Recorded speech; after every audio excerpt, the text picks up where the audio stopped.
Banda Neira adalah sebuah pulau yang terletak di Kepulauan Banda yang merupakan bagian dari Provinsi Maluku, Indonesia.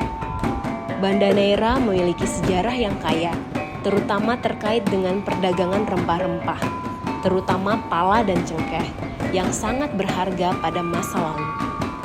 Awal sejarah Banda Neira dan Kepulauan Banda lainnya telah lama menjadi pusat perdagangan rempah-rempah sejak abad kedua hingga ke-15 Masehi.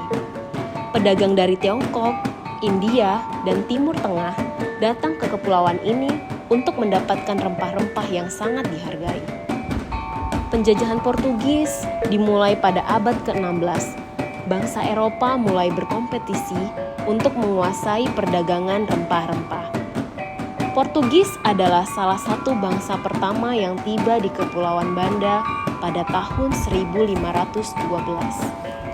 Orang-orang Portugis membeli semua hasil bumi di Banda Neira dengan harga yang sangat murah, yang bila dijual langsung ke Eropa, keuntungannya bisa mencapai 1000%. Sejarah mencatat bahwa bangsa Portugis berada di Kepulauan Banda selama 87 tahun.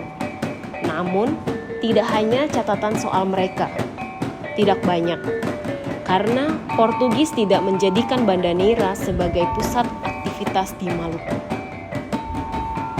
Beberapa peninggalan bangunan Portugis di Banda Neira, salah satunya yaitu bangunan bersejarah yang paling terkenal di Banda Neira adalah Gereja Portugis.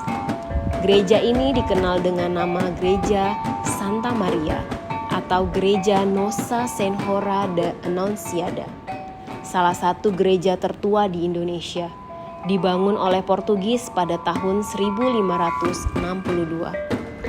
Portugis juga membangun beberapa benteng di Banda Neira sebagai bagian dari sistem pertahanan mereka di kepulauan ini. Salah satu yang paling terkenal adalah Benteng Nassau. Ini adalah bangunan bersejarah yang penting dan sekarang digunakan sebagai salah satu situs wisata di pulau tersebut. Meskipun bangunan Portugis yang masih berdiri mungkin terbatas, beberapa rumah kolonial yang dibangun selama masa penjajahan Portugis mungkin masih ada di sekitar pulau ini. Walaupun rumah-rumah ini telah mengalami perubahan dan renovasi seiring berjalannya waktu, mereka dapat memberikan gambaran tentang arsitektur kolonial Portugis di masa lalu. Pada abad ke-17, Belanda menggantikan Portugis sebagai penguasa Kepulauan Banda setelah mengusir mereka. Belanda sangat tertarik pada rempah-rempah, terutama pala, dan mereka menjalankan monopoli perdagangan rempah-rempah di wilayah tersebut. Pohon pala mulai berbuah di tahun ke-7 dan mencapai kualitas terbaiknya di tahun ke-25 dan dapat terus berbuah hingga 60 tahun. Buah pala yang berkualitas baik yaitu berwarna kuning, merah, atau kuning kemerahan. Saat buah matang, buah pala akan terbelah dua menampilkan daging buahnya. Bijinya sekitar diameter 1,5 cm. Dan pembungkus berwarna merah serupa jaring yang dikenal dengan nama full leaf. Pada tahun 1617, Heren Zeventien menunjuk Jan Pieterszoon Koen sebagai Gubernur Jenderal VOC di Batavia. Koen ingin merealisasikan monopoli pembelian pala di Banda. Koen beranggapan monopoli pala baru bisa dilakukan hanya dengan mengusir dan melenyapkan penduduk asli Banda. Koen mendatangkan orang-orang dari luar Banda untuk bekerja di pulau itu. Umumnya mereka berasal dari Makassar, Bugis, Melayu, Jawa, Maluku, dan Buton. Beberapa peninggalan bangunan Belanda di Banda Neira yaitu Benteng Belgica, yang merupakan salah satu peninggalan Belanda yang paling terkenal di Banda Neira.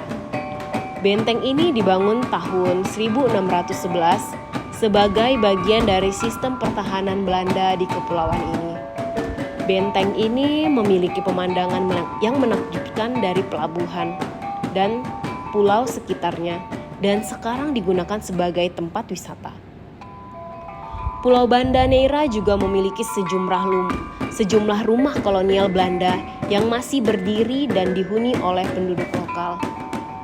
Rumah-rumah ini seringkali memiliki arsitektur kolonial khas dengan balkon kayu, pintu, dan jendela berbingkai kayu, dan dindingnya seperti berupa batu bata.